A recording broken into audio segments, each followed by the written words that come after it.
Hi, my name is Amy, also known as the Dread Queen, and I am finally getting around to making this video to show everybody how to crochet dreadlocks. I already have another video up, but my technique has changed quite a bit since then, and so I'm going to show you in this video how my technique has changed. Crochet has become really popular in the dreadlock community. It can be a great way to tighten up your dreadlocks. It helps pull and loose hair on the surface of the dreadlock, and it can really minimize all of the awkward baby stages that dreadlocks tend to go through. So for some people it can be a great tool to help keep things neat and tidy. However, there are some people out there who don't like crochet as a technique. They feel that it's very damaging, and they're right to a degree. No matter how gentle you are with your technique, and the technique I'm going to show you today is really gentle, you are going to be breaking hair. So it's really important that you don't do it too frequently. I don't recommend doing it any more often than every 4 weeks, and in the case of crochet, less is better. So the less you can do it, the better off you are.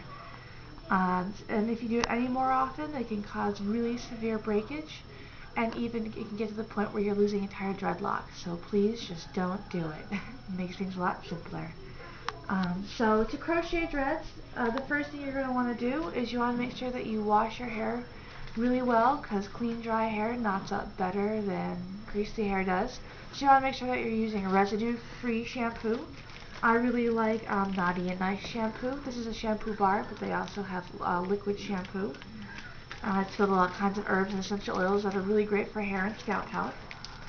And other than that, the other thing that you need is a crochet hook. And the one that I use is 0.6 millimeters. But ideally you want to do something 1 millimeter or less. Anything bigger than that can actually put holes in the dread. It can actually break even more hair. So keep it nice and small. Just a note about crochet hooks, the ones the sizes that you need.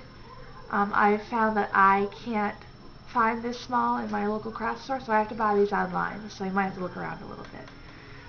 So the first thing I'm going to do is I am actually going to show you what this looks like on a big scale here. I'm going to actually do it on some yarn with a big crochet hook. This crochet hook by comparison is 5 millimeters. Just so you can just get an idea of what the pattern looks like, and it'll be easier for you to recognize if you're doing it correctly on the actual hair that we're doing. So what I'm going to do here is I'm going to take my yarn, and I'm going to stick it in the side just like you would dreadlock, and I'm going to grab just one strand. Doesn't really matter what color. And I'm not an actual crocheter, so bear with me. Alright, so I've got a dark green. There we go. One dark green loop. And I'm going to go back through and I'm going to grab a different color. I got white this time. And feed it through that first loop. I don't know if you saw that really well. I'm going to keep doing it a few times so you all can see.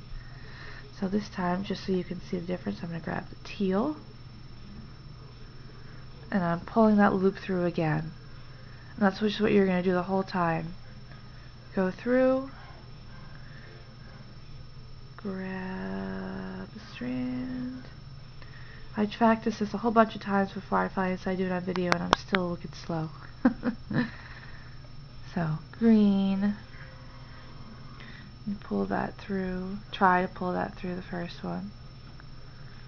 Anyway, through that first loop again. You see we're getting a pattern here.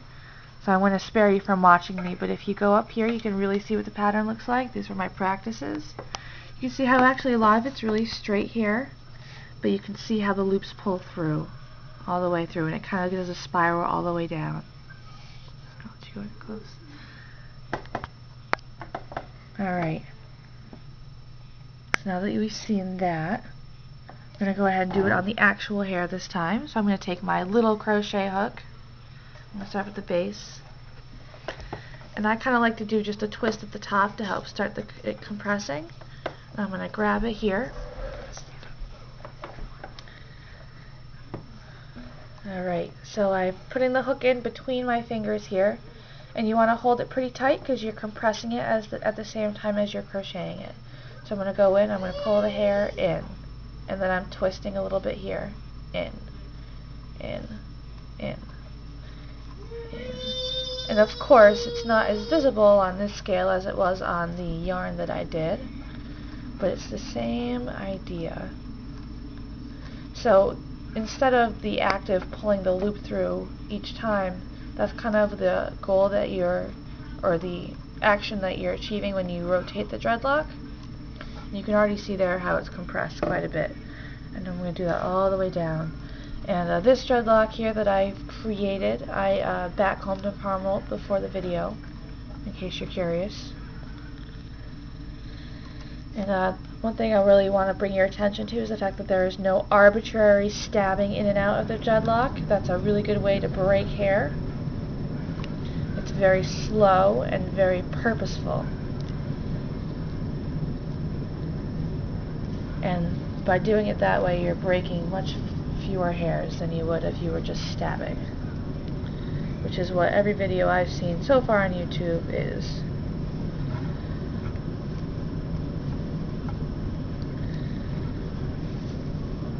And this is a pretty fat one that I made here, so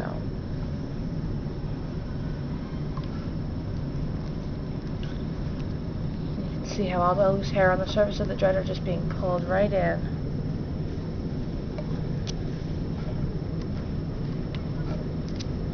Some of these extras here that are just a little stubborn. And the other thing is, the idea is you want to keep the crochet hook inside the dreadlock. You don't want to be pulling it out each time. That's another good way to break hair. That's one of my pet peeves, is when I'm doing this on a person and it pops out on me, because then I know that I did something that wasn't the greatest, but it happens. A note about removing the crochet hook from the dreadlock is that when you do it, you kind of want to, I always have the hook facing up toward me. That's a personal preference. Some people might prefer to have it away. I know for me that's what works best. But you want to kind of curve the hook away from you and then pull it out.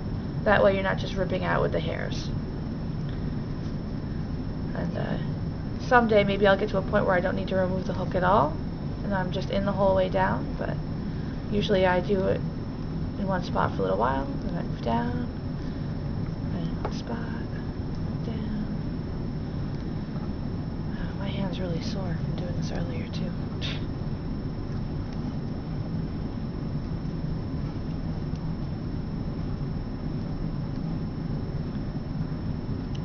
And of course, when you first start doing this, it's going to be pretty slow going. But the more you do it, the more practice you get, the faster you get.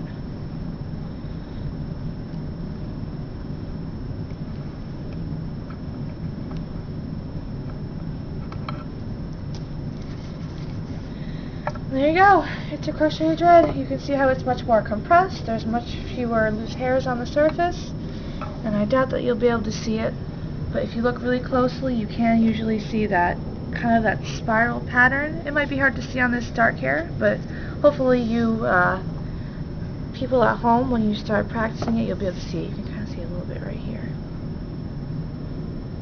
So, okay. Well, thank you so much for watching, and I really hope that helps everyone out, and happy dreading!